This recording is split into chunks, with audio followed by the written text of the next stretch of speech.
مسؤوليinta xisbiga kulmiye ee gobolka Togdheer ayaa maanta xariga ka jaray in ka badan 15 xafiis oo loogu talagalay in lagu ololeeyo xisbiga xaakimka kulmiye inta lagu guda jiro ololaha doorashooyinka Soomaaliland. xaafadahan kala duwan ee xisbiga kulmiye uu ka furtay xafiisyada ayaa waxaa ka mid ahaa Jarmalka, Sheekh Bashiir, Tuurta, Tuwali, Riiga, Ceelgooni, Baarsiga iyo xaafada Cajab. intii ay mas'uuliyiintu ku guda jireen xariga jarka xafiisyadani ayaa waxaa halkaasi kala hadlay dadkii ku sugnaa xafiisyadani kala duwan ee xariga ka jarayeen iyagoona sheegay inay taageero u hayaan xisbiga kulmiye.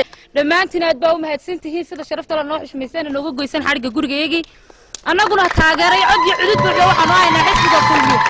aniga gudoomiyaha guriga aad baan u faraxsanahay gurigaana loo jaray codkeena iyo cududeennaba waa kulmiye. kan waan soo dhaweynaa mudanayaasha nooga jaray xariga annagoo haweenka ku madaysan dalada kaaba waxaan soo dhaweynaynaa taageerida Muuse Biixi maxay cudud iyo maxay garb isagaan barbar taagan cod isagaan siinayna isagaan barbar taagan isagaan doonayna tan gurigan waa guri dhalinyaro oo gurigii xaafada Jarmalka waxa weeye markaa ku soo dhawaada gudoomiye.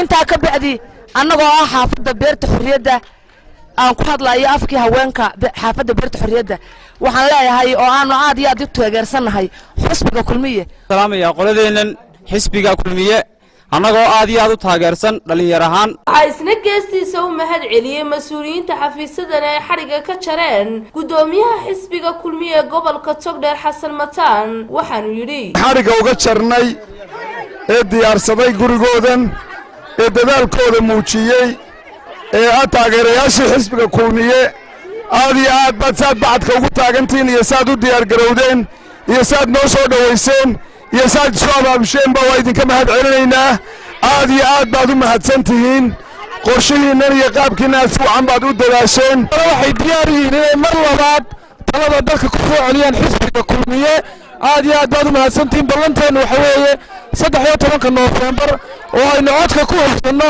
musharaxiinta xisbiga kulmiye taas waxay ku tusaysaa awoodda xisbiga kulmiye uu ku leeyahay dhammaan magaalada Burco taanaheeda kala duwan. marka hore way mahadsanyihiin dadweynahan aadka u tirada badan leh ee gurigan loo xarig furayo. barwaaqaadan Maxamed TV-ga caalamiga Universal magaalada Burco.